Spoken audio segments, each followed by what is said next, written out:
Time now for the Sunday Talk, where we tap into the debate of the week. What's up with all the talk about free speech? From politicians to comedians, it's got a lot of people debating. A Trump free speech rally went ahead today in Portland. The mayor had tried to stop it, saying he feared demonstrators would be peddling hatred, that it was too soon after the stabbings of two Good Samaritans by a known white supremacist who used freedom of speech as his defense. This is America. Get out if you don't like free speech. Also this week, a completely different debate, but again, about free speech. You know, I make mistakes. I'm an out there comedian. Comedian Kathy Griffin had to apologize after getting serious blowback for this photo of her holding up a fake bloody head of Donald Trump. She was fired from her New Year's Eve gig at CNN. You don't have to like me, but you shouldn't silence a comic. The debate has been drawing in politicians, too. This university is a vanguard of freedom of expression. That's U.S. Vice President Mike Pence giving a commencement speech. The increasing intolerance and suppression of the time-honored tradition of free expression on our campuses jeopardizes the liberties of every American. He's referring to events like this. Students rioted when right-wing provocateur Milo Yiannopoulos was invited to speak at UC Berkeley. Students have been shutting down guest speakers in Canada, too, like this time at McMaster University. Prompting this from the new Conservative leader. I am so committed to defending free speech. Andrew Scheer brought it up in his very first speech as leader. I will withhold federal grants from universities that shut down debate and can't stand different points of view. I'm joined by our panelists. Jonathan Kay is an author and columnist. Supriya Dwivedi is a talk radio host in Toronto, and Elamin Abdelmahmoud is social media editor at BuzzFeed Canada. So some very different scenarios there, but every week there's a fresh example, people outraged or debating the idea of freedom of speech. Why is it such an obsession right now? I think in the last few years it's become obvious that the left has won the culture war. Abortion, gay rights, trans rights, all sorts of things. And for a lot of people, I think they interpret the political correctness, the battle against free speech, as sort of an attempt to put nails in the coffin, make sure that these victories are cemented forever, that these subjects, not only they remain won by the left in terms of legislation and the state of law, but that we can't even discuss them anymore, and that, say, for instance, to be pro-life or to take a different view on LGBT rights, that's seen as kind of a form of hate speech and it's criminalized, so that these subjects can never be reawakened again. I think that's how a lot of people would interpret it on the right side of the spectrum. Elamin, what's your sense? I think to me, with the winning of the left in terms of the culture war comes the desire of the right to win. And what that specifically means in this context is if you want to, disregard the voters from university populations, the well-educated populations, I think one thing that we see going on here is free speech is being used as a tool. So, for example, Andrew Scheer said in his opening speech, he said, I think the quote was, liberals can take their cues from the cocktail circuit, so we'll take ours from the minivans and the Legion halls. And what he's trying to say is that those liberals who are drinking cocktails don't care about free speech, but all of us, the real people, care about this issue, and he's trying to juxtapose those things. So, the only reason this is happening is, to me, because the right has been trying to use it as a political tool. So is there real censorship happening here, or what's going on? I think we also have to be careful about what we define as free speech. Free speech has a legal definition, and in this situation, just because you don't have your ideas being put out there and have no pushback or no feedback whatsoever doesn't necessarily mean you're being silenced. The government isn't coming in and shutting you down. So legally, that's not really a free speech issue. What people are really saying, we don't like other dissenting opinions. And it's because I think once upon a time, you had a majority population that could say whatever they wanted, and people weren't allowed to be offended because those voices weren't heard. And now that you have more marginalized voices at the table, I think there's more of an equal footing there, and I think that's really what's underpinning all of this. I agree that the term censorship is abused because sometimes people will be on Twitter and a bunch of people will criticize them. They'll say, I'm being censored. Or if you block somebody on Twitter, that's your right. I agree that the term censorship is abused often, but especially, as I say, on campuses, you actually do see acts that look a lot to me like censorship.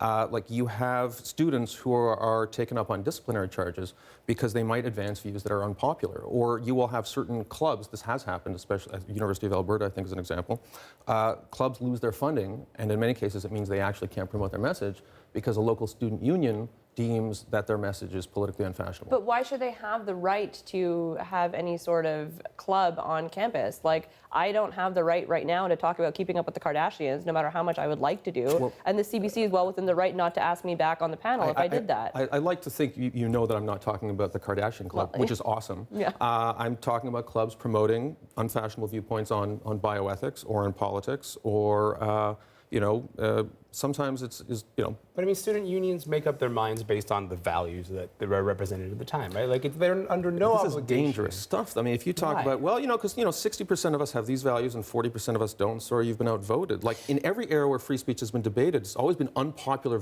people like, atheists, or in another age, LGBT people were censored. It's always the people who are the minority who bear the risk of censorship. Supriya is suggesting that some of this cry for freedom of speech is from people who might have bigoted thoughts. I mean, is that your concern? That's certainly one of my concerns, right? So you don't have the right to say whatever you want, and nor do you have the right to come on whatever space. Well, you have the right to say it, but I also have the right to call you a bigot if what I think what you're saying is bigoted. Sure, I just mean, like, sometimes these universities will invite people that I might associate with hate speech, or others might associate with hate speech, and I think it's well within the right of those universities or those communities to say, we don't want that kind of speech in our space. That's why I agree with you.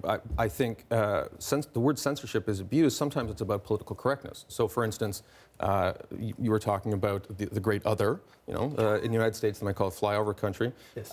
Where, for instance, many of these people resent the fact that, you can't call someone an illegal immigrant, that you have to say it's undocumented. They hate the fact that the terminology changes. And who are the people who change the terminology? It's those cocktail party elites.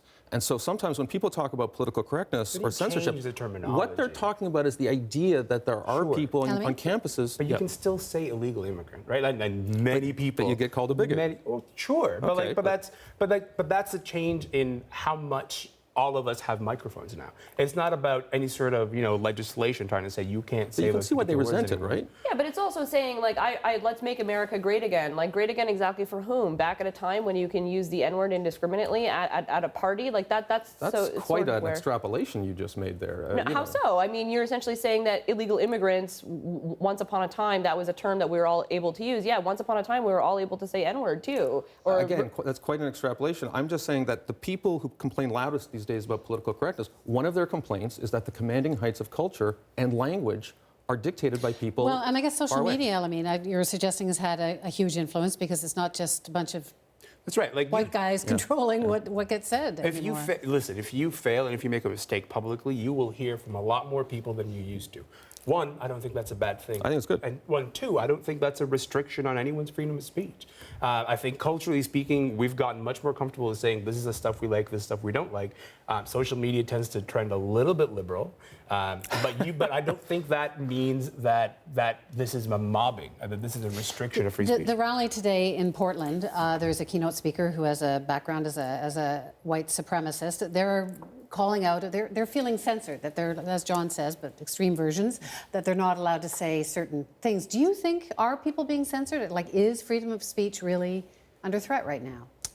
I think it's under threat when in certain situations. I don't think every time there is a student protest because there's a speaker at a university, I don't think that is a free speech issue. I think academic freedom perhaps may be an issue wherein is worth exploring into a little bit more at universities specifically. But if you're talking about the legal definition of having the government swoop in to say that you can or cannot say this, then no, I don't think we're under attack. And it's but very should they not be allowed to have that rally?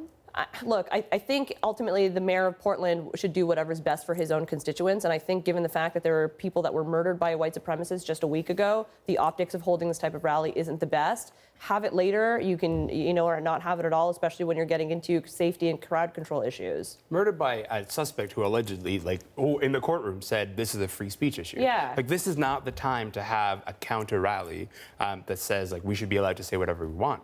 I really just don't think so. It's just too toxic an atmosphere. People got killed over it. I think in this case, you both may be right. I think that the larger problem here that I observe in the culture is that if you look at survey data of young people, often many have lost their faith in free speech.